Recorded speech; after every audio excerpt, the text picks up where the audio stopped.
Hey, welcome. My name is Mike Usrey, and in this episode of FM Live, I'm going to be talking about the power plant frame. It's a pretty unique feature of the Miata, and each Miata has one, all generations and all transmissions and all that kind of stuff. So what is it? What does it do? What do you need to know about it? Is it adjustable? All kinds of things we're going to talk about in this video and kind of go over some of the basics of what it does for a Miata in general. Before I get started though, if you have any questions about this, feel free to drop those in the comments below. I will be talking about a bunch of stuff we got asked in advance, but if you have anything I don't cover or have questions about something I'm doing at the moment, drop those in the comments and we'll try to answer those along the way as well. So without further ado, power plant frame. This is a pretty unique thing to Mazda's, specifically Miatas, although Mazda has used it in other drivetrain configurations for some of the other cars like RX-7s and RX-8s. It was a relatively new thing at the time whenever Mazda came out with this. It was actually something they had been discussing for several years before the Miata came out in 1989 here in North America.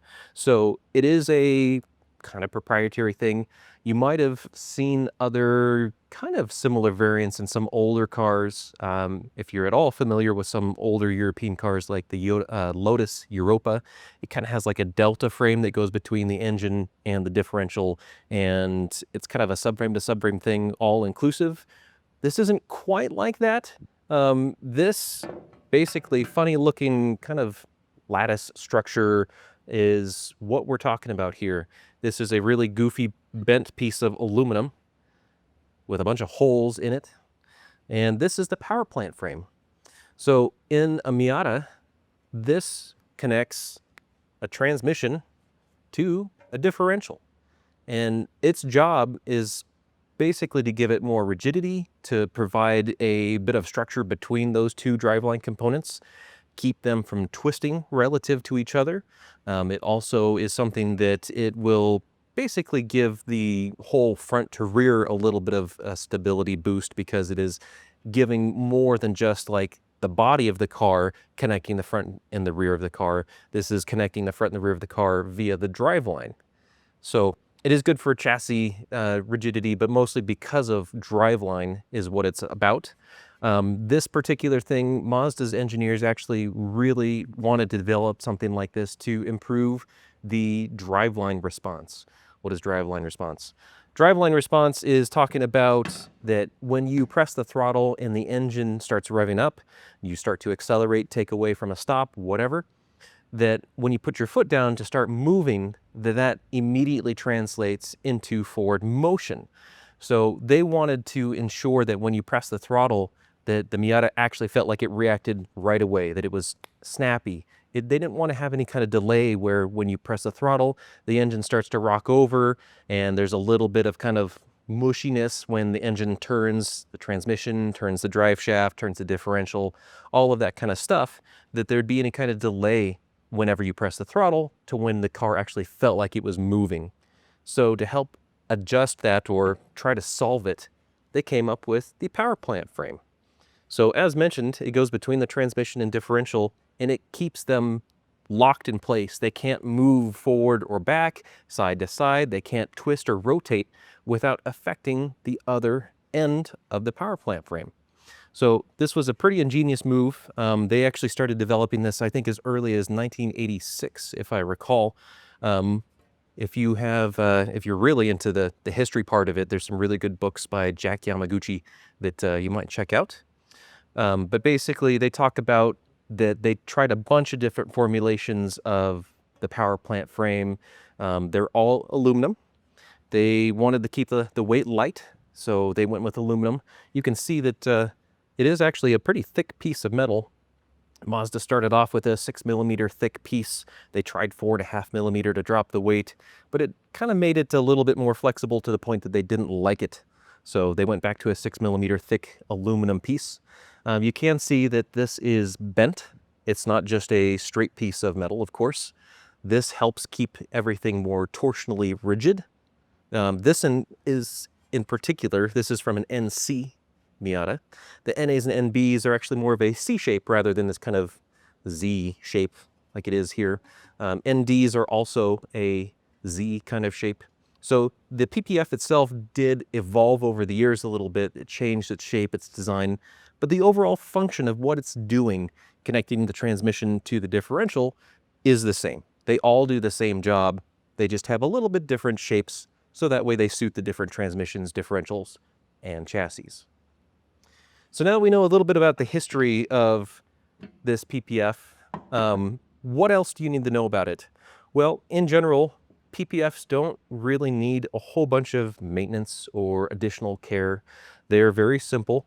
You might notice that it does have mounting holes and even like some kind of brackets on here, if you will, that hold hardware in place when it's actually on the car. This one on the NC, and I think the NDs might also have a hanger for your exhaust off of the PPF. But otherwise, they're mostly there as a single piece of aluminum that's just all one piece. Obviously, it's got other holes here. These are not functional other than to drop weight. That's all. But you've got holes on one end to be able to mount several bolts for your transmission or your differential on the other side. But that's really what it is here. You can see they're slotted, so that way there is a way to adjust how these fit on the car. And we'll kind of show you through what that process looks like in a little bit. But they do have a little bit of adjustment built into them, so that way you can adjust them on the car. But that's it. They're pretty simple pieces otherwise. Mazda did a really good job with the design of these, keeping them very simple. They're not complex. You don't have to do a lot of care and maintenance otherwise. They don't necessarily tend to wear out. If you've ever come across one of these that is bent or cracked or something like that, it's likely because the car was in a wreck. It's not very often that you'll come across a PPF that has had problems just naturally driving the car normally as it was intended. So if you do see one of these that's, you know, really bent up, it doesn't fit, or it's got cracks, just replace it is the short answer. Aluminum is not really great at being bent multiple times. So even if it is just bent and you want to try to bend it back, you can fatigue the metal and possibly cause it to be weaker rather than, you know, making it better to put it back in the car. It's usually better just to replace it. For what the heck does this do, and why do I have a drive shaft on the table beside it? So besides connecting the differential and the transmission together, one of its key roles is also to align your drive shaft. So your drive shaft in a Miata, this is a NA8 drive shaft, I believe. Obviously, it's transmitting power from the transmission to the differential. You've got U-joints, so that way there's a little bit of range of motion on both ends. Pretty normal drive shaft stuff. In a lot of cars, especially non-Miatas that don't have a power plant frame, these U-joints are constantly turning and pivoting to keep the driveline angle correct for wherever the transmission output is pointed at the differential. But usually, like, especially, let's just say trucks or any kind of a live axle vehicle, the differential is moving up and down with the suspension. So you do need to have these U-joints to be able to allow your drive shaft to move and flex while still spinning and transmitting power from the trans to the diff. In a Miata, that's not really the case. You still need to have a little bit of angle and movement because we are talking about a convertible. They're flexible. Things do flex. That is part of these cars. But because everything is more rigidly held together from trans to diff, it's not as important. But what is important that you need to be aware in regard to a drive shaft on these cars is that adjustment here. So if you don't mind, let's walk over to the car and I'll show you, because that's probably a more practical way to see what I'm talking about. The power plant frame itself in the car, you can see, runs parallel front and rear to the car. And we got the differential on this end, transmission on this end. But we have the attachment points here and here where it bolts up to the differential and the transmission. The differential end is not really adjustable. There aren't any slots here. You can maybe wiggle it around and have it kind of tilt or pivot left, right a little bit. But really the adjustment that we're concerned about or more interested in is going to be on the transmission side. So you can kind of see it a little bit here. There is a little bit of the slot of the PPF visible here, but they're also slotted on these front two bolts for the NAs and NBs. But when you have slots here, that means that the whole driveline can actually be pivoted or tilted up or down. So to kind of just show you, I'm going to push on this PPF and transmission at the back, and you can see, actually, do we have this?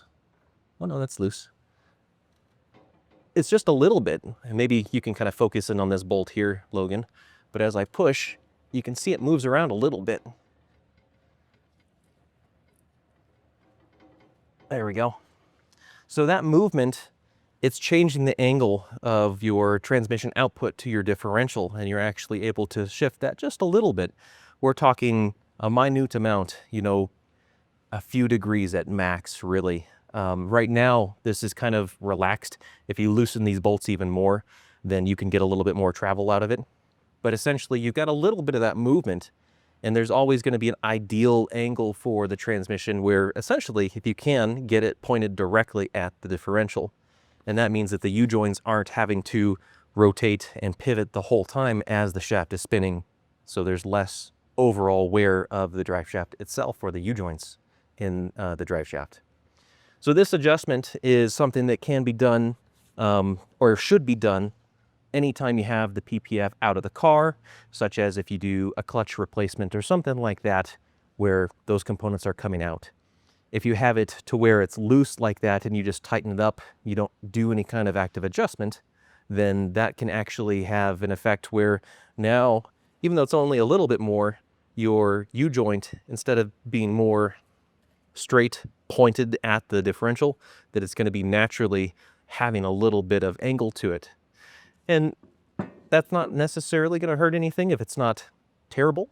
What most Miata owners might notice if they have not set their PPF adjustment properly is that you are going to get a vibration, generally speaking. And for newer cars, probably less so. But for older cars, especially if you have a original drive shaft, what'll happen over time is that your U-joint bearings will kind of develop a little bit of a flat spot because they'll do a little bit of movement all the time. Because again, we're talking flexible convertibles. But over time, they'll basically have a happy spot where this is where they've been working, living the whole time that you've driven the car hundreds of thousands of miles, and it develops a little bit of a flat spot. And if you were to take your drive shaft off, you can actually feel it kind of like clunk as you try to articulate it past that point. So if your PPF is out of adjustment, now it's having to go past that point, and you're going to feel that click, click, click, click, click, click, click, click noise constantly. It's going to get worse the faster you go in the car because things are spinning. It's going to basically go past that flat spot over and over and over, faster and faster and faster. So if you notice that, hey, I just did a clutch job and now my car vibrates a lot, it makes a, you know, a clunking noise potentially, you might go back and check your PPF adjustment because that's likely what's going on. So how do you adjust the PPF? It's pretty simple. For what I was showing you earlier, you can basically loosen those bolts at the transmission side, and then you can push up or pull down, whatever is necessary for that particular adjustment. So you'll need a tape measure or some kind of way to do a basic measurement. You'll also want to do something that's a flat bar on NAs and NBs. Actually, a piece of wood would be great. Let me grab one real quick. So let me show you this adjustment that we're talking about. And I usually do this in metric, but since I'm using a imperial tape measure here, for NAs and NBs, we're looking for a measurement of between 2.37 to 2.83 inches. In imperial, in metric, that's 60 to 72 millimeters is the range that we're looking for. So basically, a little over 2 1/4 to a little over 2 3/4 measurement on our tape measure. But what we're looking for here is we want to use our chassis frames or frame rails right here. If yours are really crunched up, then you're going to have to emulate as if they weren't. But basically what you're going to do is take some long piece of wood or something like that, and you're going to set it from side to side. This one's not actually long enough, but just for demonstration purposes, you're taking something flat that you can lay across those frame rails, and then take your tape measure and go to the bottom of your PPF. So you've got this measurement here. Oh, we've got a longer piece of wood. So There we go. So just like that, you can see I've got it on both frame rails. So now, when I hold my tape measure up there, you can see that this is actually just a little bit, probably a little bit less than 2¼ inches. So this is actually out of spec because again, we're aiming for at least 2.37. So what I would do here is push up to lift on this transmission so I can get that measurement a little bit higher and more in spec. So there we go. You don't have to do a whole bunch. There we go. I usually like to aim for somewhere kind of just behind or in between these bolts. There we go. So now we're much closer to about just under 2.5. So technically this is within spec. If you want to be double sure, like say if you've never had your clutch out and you do a clutch job, you can do this measurement beforehand and see what it is. So that way you can go exactly back to what it was before you pulled the clutch out to do your whole clutch replacement job. But basically, once you've got this measurement within spec, then at that point, now you can tighten these bolts that hold the transmission and the PPF together. This procedure is very similar for the NCs and ND generation, although you're not using this trick. On those cars from the factory, they have kind of a cross brace right here in the middle. And what you're doing on those ones is just using that cross brace as your reference point. So you don't have to have a piece of wood or any kind of a straight edge. You're just going to use that brace. On the NC generation, Mazda wants you to have 26.7 to 34.7 millimeters, or just over 1 inch to 1.3 inches. The NDs, it's very close, but not quite the same at 22.4 to 28.4 millimeters, or 0.89 to 1.11 inches. So this is all stuff that's just factory service spec. All you're doing is getting within that range. If you can, try to shoot for right in the middle. This range is more or less going to give you a middle zone and then a little bit of tolerance above and below. So try to aim for somewhere in the middle if you can. It's usually not super pertinent once you get really close though. So if you notice vibration, try to get as close to that middle point as you can. All right. So on the note of questions, we got a few in advance of this video. So let's talk about those now that we've known or kind of find out some history, function, and adjustment for the PPF. One of the questions we got is there a way to upgrade the PPF, whether the PPF itself or like bolts or something like that? Not really. Like I have seen a number of brace kits on the NAs and NBs in particular, where it actually has like an additional piece that bolts across the big flat section. Is that going to increase the torsional rigidity of the PPF? Maybe slightly.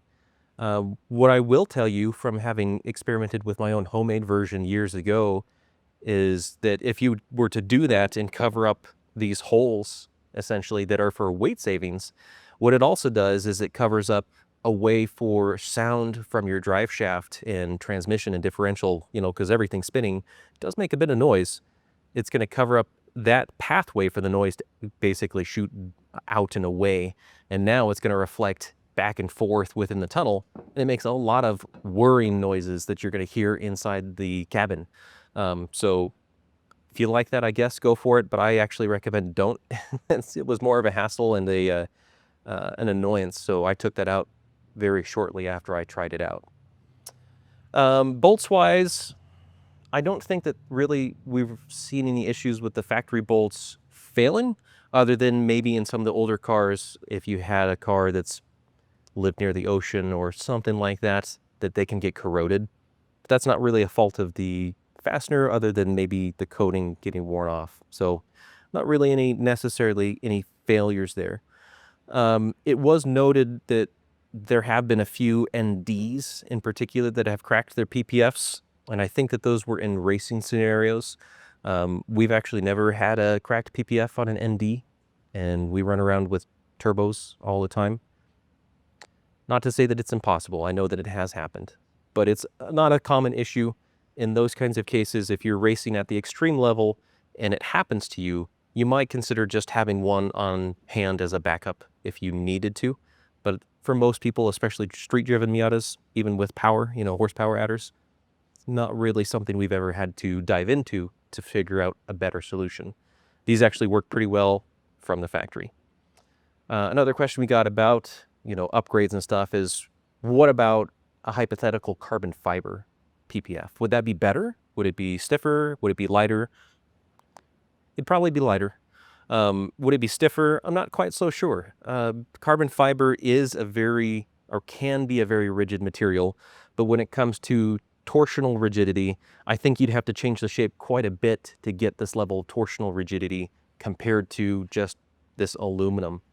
The reason being is that we actually have done carbon fiber drive shafts before, which are excellent at transmitting power. But we noticed that between a steel drive shaft and a carbon fiber drive shaft on like the V8 cars, that because of how much power is being transmitted, the carbon fiber drive shafts were actually a smoother driving experience. You got a little less shudder taking off from a stop or doing like a hard acceleration. And that's because the carbon fiber drive shafts actually had a little bit of inherent twist or flexibility to the tube itself. So it's actually kind of a nicer drive shaft, in my opinion, for daily driving. It's smoother. But because of that kind of inherent torsional rigidity, that it's not, not quite as immediately stiff as a steel or even an aluminum tube, I think that would likely be something that you have to totally reinvent this, and that's probably not worth it. On that front, if you're mostly concerned about saving weight, these are very lightweight. The NANB is, I think, just 10.6 pounds or something like that. This NC one, I just weighed it myself to verify. It's actually 8.9 pounds. So if you're looking to save weight, there's probably better places to do it than the PPF. Oh, okay. So this is a good question because it's talking about the mounting solution for the rest of the driveline. So as I mentioned, the PPF, it's just going between the trans and diff, right? So there isn't actually a mount anywhere from this to the chassis itself. The only mounting points for the driveline are going to be on the differential or on the transmission. So you've got two mounts on the engine to the subframe up front, and then two mounts on the differential for the subframe in the back. So the question is asking about basically if this is going from front to back in the driveline, is it going to cause, or does it exacerbate issues of that causing failures for either end bushings, essentially? Yes and no. I could say that, like, if you had a couple, one or more ripped bushings on one end, would that mean that now, because this is tying the transmission to the differential, that twisting movement of accelerating or braking, is that going to exacerbate the wear on the other end? Yeah, probably. So if you notice that you have bad bushings, torn engine mounts, whatever, you should probably get those replaced sooner than later. One, because, it's going to make a clunky noise as the engine's shifting around anyway. But it is going to make the other end of the driveline basically take up the slack as much as it can, because that's the only thing holding the driveline from twisting and moving around within the chassis. So yeah, it would have to be a pretty extreme case. You probably have to let it go for quite a long time before it caused enough problems, before essentially your driveline was not attached to anything on either end. I've never heard of anybody doing that. It's probably possible if you try hard enough. Good question though. But yeah, that is important, because this does not attach to the chassis at all. It's just two mounts of the engine and two mounts of the differential. You've probably heard of the term roller skate if you've been in the Miata world for a while. It's actually a pretty fun search word on the internet if you want to take a look at roller skates of basically the whole driveline pulled out from under the car, and this is the backbone of that roller skate. Oh, interesting. Are any of the PPFs interchangeable? Like, could you get a NC or ND PPF and put it in an NA or NB Miata? Or maybe vice versa? Short answer, not really. NAs and NBs, their PPF is essentially identical. They can be swapped, interchanged. It's the driveline form factor is basically the same in NAs and NBs. The only caveat there is that automatics are a little different. So that's kind of its own thing. If you're looking for parts off of an automatic car, a lot of times the driveline stuff is a little bit different because drive shafts are a little bit different. They don't have the vibration damper at the differential on a lot of the automatics, stuff like that. So sometimes they are different lengths and won't be quite directly applicable for manual cars for that interchangeability. But generationally, NAs and NBs are more or less interchangeable. NCs and NDs are just totally separate beasts, different transmissions, different differentials than each other or the earlier generations. Okay, all right. So if that didn't answer your question, then please feel free to drop your question down below in the comments. We do check all of the comments after the fact when it's posted to YouTube as well. So we'll try to answer those when it is posted up on YouTube, even after this live event. Besides that, I hope that this was educational and that you learned something new, or at very least reaffirmed good practices of what you should be doing when you're working on your Miata. If you have any suggestions for what kind of content you'd like to see us do in the future, drop those down below in the comments too, because we really appreciate your ideas. A lot of times it generates questions of, what do I do about XYZ? And then we can do a video talking about it and making some more content to help you guys learn how to deal with, live with, and work on your own Miatas. Besides that, we sure appreciate you. Be sure to like, subscribe if you like this content, so that way you can get notifications for the next videos when they roll out. We do this every Thursday, just about at 2 o'clock Mountain Time. So hopefully we will see you again in the next video. Oh, that's right. Okay, so I'm being reminded that today is actually a busy day because we're packing up trailers right now. Next week, we will be out at Miata's at the Gap. So if you want to see some updates not normally here in the shop, we'll actually be doing a little bit of coverage out at the Gap next week as well. So be sure to tune in for that, for some special, I don't know, showcases that we'll have out at the Gap this year. So thanks again. If you're there, of course, come see us. We'll be down at Vendor Alley there at Fontana Village. We'd love to come shake your hand and chat with you a little bit about Miatas. And if you're not, that's okay. Maybe we'll catch you next time.